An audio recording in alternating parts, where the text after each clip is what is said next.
धाकड़ खबर बेखौफसुमा बेबाक अंदाज।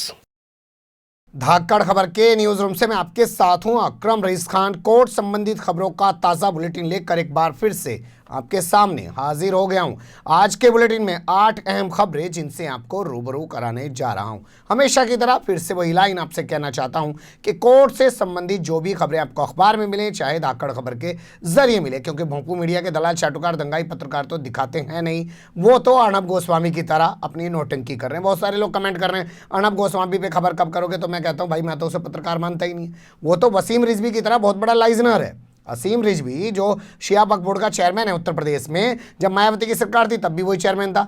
सरकार बदल गई, अखिलेश यादव गया कि तब भी वही चेयरमैन रहा। अब आदित्यनाथ योगी 3 साल से बैठे हैं तब भी वही चेयरमैन है, जबकि उसके खिलाफ दर्जनों मुकदमे दर्ज है। यही हाल इसका अर्नब गोस्वामी का है। इसे आता है लाइजनिंग करना। पहले इसने इंग्लिश का चैनल करा शुरू, फिर हिंदी का चैनल शुरू कर। कहाँ से इतना पैसा आता है जी, सोचिएगा इस बारे में। पत्रकार नहीं है, वो लाइजनर है। तो जैसा मैं आपसे कहता हूं कि वो खबरें अपने पास संभाल के रखा कीजिए, वो खबरें आपके लिए नज़ीर के तौर पर काम आ सकती हैं। शुरुआत करते हैं बुलेटिन की, पहली खबर की तरफ चलते हैं। दिल्ली हाईकोर्ट से खबर हमारे पास आ रही है और काफ़ी महत्वपूर्ण खबर है। मुझे लगता है जो चिंता दिल्ली हाईकोर्ट को है, वैसी चिंता पूरी देश के तमाम न्यायालयों को, कोर्ट्स को होगी।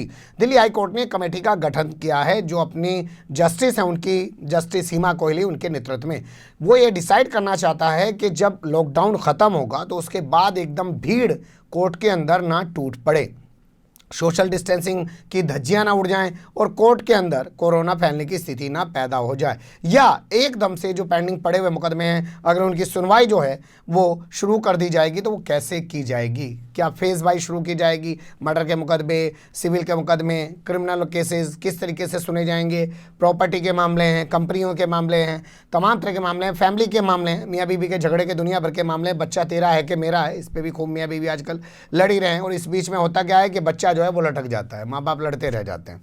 तो इन मुकदमों की किस तरीके से सुनवाई शुरू होगी, क्या वो प्रक्रिया रहेगी, उसके लिए बाकायदा एक कमेटी बनाई गई है। और यहाँ जो चीफ जस्टिस हैं दिल्ली हाई कोर्ट के DN पटेल, उनके आदेश पर ये कमेटी गठित की गई है जो तमाम डिस्ट्रिक्ट कोर्ट हैं दिल्ली की, 7 डिस्ट्रिक्ट कोर्ट हैं दिल्ली में, वहाँ भी जाएगी और उनके जज साहिबान से, तमाम लोगों से बात करेगी और एक फार्मूला तैयार करने की कोशिश करेगी कि लॉकडाउन के बाद अदालत खुलेगी तो किस तरीके से काम करेगी। चिंता जायज़ है ना जी, आपका भी भला रहे, मामले भी सुने जाएं और जज साहिबान और वकील साहिबान भी बचे रहें। दूसरी खबर का रुख कर लेते हैं। जब नियम से शादी ही नहीं हुई है तो मैरिज सर्टिफिकेट किस काम का, ये कहना है बॉम्बे हाई कोर्ट का। बॉम्बे हाई कोर्ट ने कहा कि आपके पास ऐसा कोई प्रमाण नहीं है जो आप कह रहे हो कि 4 साल पहले आपकी शादी हुई, शादी के बाद आपने मैरिज सर्टिफिकेट जारी करा लिया, लेकिन कुछ तो दिखाओ कि भाई आपकी शादी हुई तो कैसे हुई, कोई विधि विधान के तरीके से तो दिखाओ। भाई निकाह पढ़ा गया, फेरे डले, क्या हुआ, मंदिर में हुआ, बाहर हुआ, कहाँ हुआ, कुछ तो बताओ। जब आप ये साबित नहीं कर पा रहे हो तो आपका ये जो मैरिज सर्टिफिकेट है ये किसी मतलब का नहीं रह जाता। ये कहते हुए बॉम्बे हाईकोर्ट ने ठाणे के एक जोड़े का, जिसने कहा था कि हमने शादी की और बाद में इन्होंने मैरिज सर्टिफिकेट अपना बनवा लिया है, उनके मैरिज सर्टिफिकेट को रद्द कर दिया है। अब यानी कि मैरिज सर्टिफिकेट वाले मामले में आपको प्रमाण भी देना होगा। इनके मैरिज सर्टिफिकेट को किसी ने चुनौती दी थी कि इनके पास शादी का कोई प्रमाण नहीं है, लेकिन इन्होंने मैरिज सर्टिफिकेट इशू करा लिया है। तो भैया शादी की फ़ोटो वोटो जो है ना, वीडियोग्राफी संभाल के रखा करो। बहुत सारे लोग तो रखते नहीं, मैं तो कहता हूँ शादी का कार्ड भी संभाल के रखा करो। ये दिखाओ, बच्चों को भी दिखाया करो, देखो भाई हमारी शादी का कार्ड, उस ज़माने में ऐसा शादी का कार्ड छपा करता था, तुम्हारे ज़माने में तो व्हाट्सएप ईमेल पे ही लिख देते हैं। हमारे यहाँ तो कुंडा बजा बजा के घर जा जा के कह के आते थे। अगली खबर का रुख कर लेते हैं। हाई कोर्ट के बाद सुप्रीम कोर्ट ने भी क्रिश्चियन मिशेल को जमानत देने से इनकार कर दिया है। बता दें आपको क्रिश्चियन मिशेल है कौन, फिर आगे खबर आपको खुद ब खुद समझ आ जाएगी। अगुस्ता वेस्टलैंड VVIP हेलीकॉप्टर वाला मामला है जिसमें भ्रष्टाचार के आरोप लगे, बाद में वो सौदा रद्द हो गया। तो उसमें एक आरोपी है क्रिश्चियन मिशेल, जिनको प्रत्यर्पण पर करके इंडिया लाया गया, तब से वो जेल में बंद है। उन्होंने हाईकोर्ट में एक पिटीशन दी, साहब कोरोना जैसी महामारी चल रही है, मेरी जान को भी खतरा हो सकता है, जब मैं जिंदा रहूंगा तभी तो मुकदमे का सामना करूंगा, मुझे जमानत दे दी जाए। लेकिन हाईकोर्ट ने कहा भैया हम तो जमानत देंगे नहीं, क्योंकि जो कमेटी सुप्रीम कोर्ट ने गठित की है कि किन लोगों को जमानत दी जा सकती है और किन लोगों को जमानत नहीं दी जा सकती है, वो कमेटी कह रही है तुम्हें जमानत नहीं देना तो हम नहीं देंगे, तो हाई कोर्ट से खारिज होगी। इन साहब ने सुप्रीम कोर्ट का दरवाजा खटखटाया। सुप्रीम कोर्ट ने भी कहा भैया हाई कोर्ट का फैसला सही है, मान लेते हैं आपकी तमाम चीज़ें, लेकिन ये कुछ मामले ऐसे हैं जिसमें जमानत नहीं दी जा सकती। यानी कि क्रिश्चियन मिशेल को हाईकोर्ट के बाद सुप्रीम कोर्ट से भी झटका लगा, कोरोना महामारी का भी उसको कोई फायदा नहीं हो पाया है। ये वही क्रिश्चियन मिशेल हैं जिन्होंने आरोप लगाया था कि बीजेपी सरकार उन पर दबाव बना रही है, उसकी एजेंसी उन पर दबाव बना रही है कि सोनिया गांधी का नाम लो, सोनिया गांधी का नाम। अर्णब गोस्वामी की तरह बात करो कि महाराष्ट्र में साधु मरे हैं, तो उन्होंने फ़ोन करके इटली में बताया होगा देखो हमने साधु मरवा दिए हैं, जहाँ महाराष्ट्र में हमारी खबर है। तो ऐसे ही कुछ इससे कहलवाने की कोशिश कर रहे हैं क्रिश्चियन मिशेल कि तुम ये कहो कि सोनिया गांधी ने भ्रष्टाचार किया तुम्हारे साथ मिलकर। अगली खबर का रुख कर लेते। आदिवासियों को 100% आरक्षण देने का फैसला गलत है और उसे सुप्रीम कोर्ट ने रद्द कर दिया है। बता दें आपको, आंध्र प्रदेश सरकार ने 2000 का मामला है, 20 साल बाद हमारे सामने आया। अब भैया जैसी अखबार की जानकारी है उस हिसाब से मैं भी बता रहा हूँ, वेबसाइट पे जाके तो मैंने पढ़ा नहीं है, पहले ही बोल देते हैं। 2000 में वहाँ की सरकार ने, आंध्र प्रदेश की सरकार ने एक डिसीजन लिया और कहा कि जो आदिवासी क्षेत्र हैं उसमें जो टीचर्स होंगे वो 100% आदिवासी होनी चाहिए। यानी कि वहाँ पर जो भर्ती होगी 100 के 100% आदिवासियों को ही रिजर्वेशन उसमें दिया जाएगा। इस फैसले को सुप्रीम कोर्ट में चुनौती दी गई। 5 जजों की संवैधानिक बेंच बना दी गई। आपको पता है 5 जजों से कम कोई संवैधानिक बेंच होती भी नहीं है। तो संवैधानिक बेंच ने इस मामले को सुना और जस्टिस अरुण मिश्रा के अध्यक्षता वाली बेंच 5 जजों की जो थी उसने इस पूरे मामले को सुनने के बाद कहा भैया 100 के 100% तो आरक्षण ना दे सकते, या फरिश्ता या फैसला तो थारा गलत है। और ये कहते हुए इस फैसले को, जो सरकार का, आंध्र प्रदेश सरकार का फैसला था, उसको रद्द कर दिया है। कहा है ऐसा कोई नियम, ऐसा कोई कानून नहीं है जिसमें लिखा हो कि आदिवासी जो क्षेत्र है या जो जगह है या जो स्थान है वहाँ 100 के 100% आदिवासी ही पढ़ाने वाले टीचर होने चाहिए। ऐसा तो कहीं कुछ लिखा नहीं है, तो आप ऐसा कैसे कर सकते हैं। साथ ही कहा कि 1992 में इंदिरा साहनी वाला जो जजमेंट है, जिसे हम लोग मंडल जजमेंट के नाम से जानते हैं, वो जजमेंट कब आया था? इसी जजमेंट के बाद तो बाबरी मस्जिद को तोड़ा गया। जब आप पढ़ेंगे, मैं हमेशा कहता हूँ इस देश में सिर्फ 3 ऐसे सीन हैं जिन पे बड़ी लंबी बहस होनी चाहिए। दूसरे नंबर 1, जब इमरजेंसी लगी तो जेपी ने जनसंघ को अपना मंच दिया। जिस जनसंघ से लोग दूरी रखते थे, उसे देखना पसंद नहीं करते थे, राष्ट्रपिता महात्मा गांधी की हत्या के बाद उसे जब जेपी ने मंच दिया तो 12 साल बाद उस बीजेपी की 83 सीटें थी, जबकि 77-75 तक आप देखेंगे सिर्फ 2 सीटें आती थी। अब दूसरा इंसिडेंट जो है, जब क्या नाम है बीपी सिंह ने मंडल कमीशन लागू किया और उसके बाद एक नई राजनीति की शुरुआत इस देश के अंदर हुई। लाल मुलायम, ये बहुत सारे नेता ऐसे पैदा हो गए ओबीसी से निकल के, तो उसके बाद बाबरी मस्जिद को तुड़वा दिया गया। ये सीन। तीसरा सीन, अन्ना हजारे का चेहरा सामने रख के भ्रष्टाचार का एक आडंबर रचा गया जिसमें से आज तक पता ही नहीं चला कि भ्रष्टाचार का हुआ क्या, और नरेंद्र मोदी को इतना बड़ा बना दिया गया, बीजेपी को इतना मजबूत बना दिया गया। इस पर एक अध्ययन अलग से होना चाहिए, ये मेरा कहना। तो उस जजमेंट का आधार बनाते हुए कहा कोर्ट ने, यानी कि संवैधानिक बेंच ने, कि भैया 1992 में कोर्ट बता चुकी है कि 50% से ज़्यादा आरक्षण नहीं दिया जा सकता, तो आप कैसे भैया 100 के 100% आरक्षण दे रहे हो। साथ ही जो सबसे बड़ी टिप्पणी है वो आप सुनिए। कोर्ट ने कहा कि सरकार आरक्षण की समीक्षा करे और ये देखे कहीं ऐसा तो नहीं हो रहा है कि ओबीसी समाज यानी कि पिछड़ा समाज और SC/ST समाज के जो साधन संपन्न लोग हैं वो गरीबों को मिलने वाले रिजर्वेशन पर अपना कब्जा जमाए हुए हैं। इसको देसी भाषा में आपको बता देता हूँ, पश्चिमी उत्तर प्रदेश से आता हूँ। भाई IPS बन गया एक आदमी, अब उसके लड़के को आरक्षण की क्या ज़रूरत है?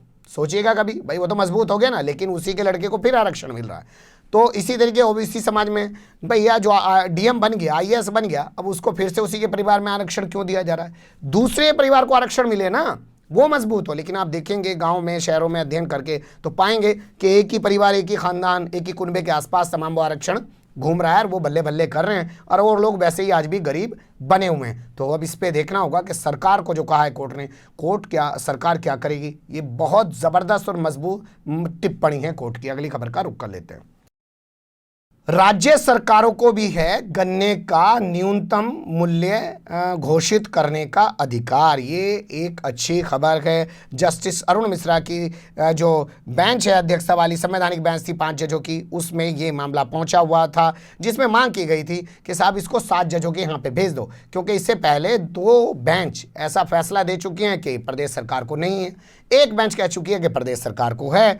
तो हम चाहते हैं आप इसे 5 जजों के पास मत रखो, बड़ी बेंच के पास भेज दे, लेकिन लेकिन इन्होंने कहा भाई बड़ी बेंच के पास तो भेजेंगे नहीं, हम ही फैसला सुनावेंगे। तो इन्होंने जो फैसला सुनाया उसके मुताबिक ये है कि भैया प्रदेश सरकार को, चाहे वो किसी भी राज्य की है, उसको अधिकार है कि वो गन्ने का न्यूनतम मूल्य जो है वो निर्धारित कर सकती है। बस शर्त ये है कि जो केंद्र सरकार ने यानी कि सेंट्रल गवर्नमेंट ने घोषित किया है उससे कम नहीं कर सकती, उससे ऊपर जाके तो कर सके। भाई उन्हें 100 रुपये करे तब 105 रुपये कर दो, तो जैसे भी है वो कर सकती है। इस मामले को लेकर पश्चिम उत्तर प्रदेश की शुगर मिल एसोसिएशन पहुंची थी और उन्होंने सुप्रीम कोर्ट में ये पिटीशन दाखिल करके इस चीज़ पर बात करने को कोर्ट से कहा था कि वो निर्धारित करे कि केंद्र के पास गन्ना के मूल्य निर्धारण के लिए और प्रदेश सरकार के पास मूल्य निर्धारण के लिए कैसे कैसे अधिकार हैं। हम कोशिश करेंगे, मामला बहुत बड़ा है, इसको और गंभीरता से समझना चाहिए, किसी किसान नेता से या किसी वकील से इस पर बारीकी से बात की जाए, क्योंकि अभी भी बताया जा रहा है कि जो गन्ना मिलें हैं वो इस फैसले से खुश नहीं हैं। ये फैसला क्या गन्ना मिलों के लिए ठीक था या किसानों के लिए ठीक था, इसके बहुत सारे पहलू उभरेंगे, तो उन पर गौर करने की कोशिश करेंगे। बने रहिएगा आप लोग धाकड़ खबर के साथ। फिलहाल अगली खबर का रुख कर लेते हैं। मास्क और ग्लव्स को कैसे डिस्पोज किया जाए ये सरकार नहीं बता रही है, जिस कारण लोग अवेयर नहीं है, यानी कि लोगों को जब पता ही नहीं है, जानकारी नहीं है, तो वो जागरूक भी नहीं है। अब वो ऐसे में क्या काम कर रहे हैं, जो अपने घर का कूड़ा है उसी में अपना मास्क उतारा और डाल दिया, उसी में अपने ग्लव्स उतारे और डाल दिए।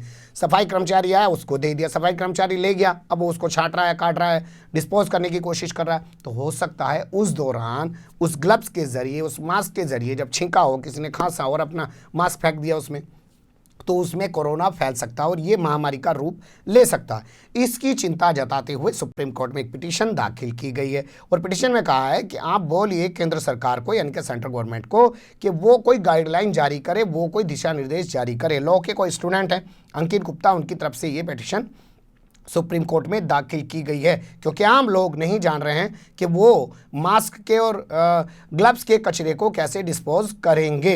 ये इन्होंने कहा है, एक अच्छी खबर है। उनका कहना ये भी है कि जब सरकार कोई गाइडलाइन नहीं दे रही है तो टीवी वाले भी नहीं बता रहे। टीवी वाले भी तो तभी बताएंगे ना, हालांकि टीवी वाला को विज्ञापन नहीं मिल रहा होगा इसलिए नहीं बता रहे होंगे, वो तो पैसा लेते हैं बताने का भी, उनका तो धंधा चल रहा है जी। जैसा मैं आपसे हमेशा कहता हूं कि मोटे हैं तो पतला होने का सामान बेच रहे हैं, पतले हैं तो मोटा होने का सामान बेच रहे हैं। यही काम न्यूज़ चैनल वालों का हो गया। जैसे टाइम्स ग्रुप को देखिए, उनके पास है टाइम्स नाउ जिसमें बीजेपी की भोंपुगिरी करते हैं, और उनका दूसरा चैनल जो है मिरर नाउ, उस पर वो विपक्ष की थोड़ी भोंपुगिरी करने की कोशिश करते हैं। तो भैया विपक्ष के लिए ये वाला चैनल, सत्ता पक्ष के लिए ये वाला चैनल। पतले को मोटा होने का सामान बेचो, मोटे को पतला होने का सामान बेचो, धंधा चल रहा है न्यूज़ का। तो वो लोग क्यों बताएंगे जब तक सरकार कोई कदम नहीं उठाएगा। देखते हैं सुप्रीम कोर्ट इसमें करेगा क्या।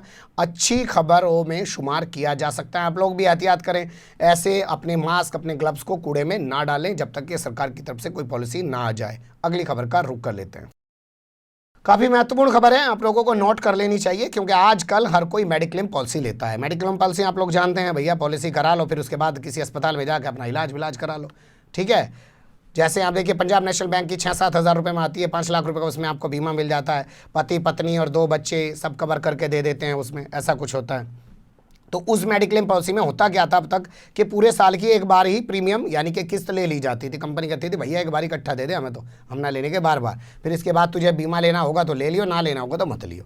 लेकिन अब IRDA ने यानी कि इंश्योरेंस रेगुलेटरी डेवलपमेंट अथॉरिटी ने एक नई गाइडलाइन जारी की है, एक नया आदेश जारी किया है, जिसके मुताबिक ये कहा है कि अब आपको अपने बीमा विनियामक एवं विकास प्राधिकरण ने कहा है कि बीमा कंपनियों को अब हर महीने यानी कि मासिक, 3 महीने यानी कि तिमाही और 6 महीने यानी कि छमाही पर किस्त ले लेनी चाहिए, क्योंकि लॉकडाउन के चलते लोगों के पास पैसा नहीं है। लेकिन शर्त ये भी सुन लीजिए साहब, सिर्फ 2021 तक रिन्यूअल होने वाली मेडिक्लेम पॉलिसियों पर ही ये लागू होगा। बता दें आपको, मेडिक्लेम पॉलिसी सिर्फ 1 साल की देती हैं तमाम कंपनियां मेरी जानकारी के मुताबिक। वैसे मैं भी बीमा कंपनी में रहा हूँ 3 साल LIC ऑफ इंडिया में, इस पत्रकारिता में आने से पहले, लेकिन मैं मेडिक्लेम पॉलिसी नहीं बेचता था। मैं जो है जीवन बीमा ज़्यादा किया करता था, endowment policy, money back policy, इस तरीके की पॉलिसी किया करता था। तो ये थी 7 खबरें, कैसी लगी आपको कमेंट्स के रूप में आप लोग अपनी राय दे सकते हैं। खबर को लाइक कर सकते हैं, चैनल को सब्सक्राइब कर सकते हैं, ज़्यादा से ज़्यादा हमारी खबरों को शेयर कर सकते हैं। फिर ऐसे ही किसी सुलगते हुए या उलझते मुद्दे लेकर मैं आपके सामने हूँगा हाजिर। फिलहाल अभी मुझे दें इजाज़त।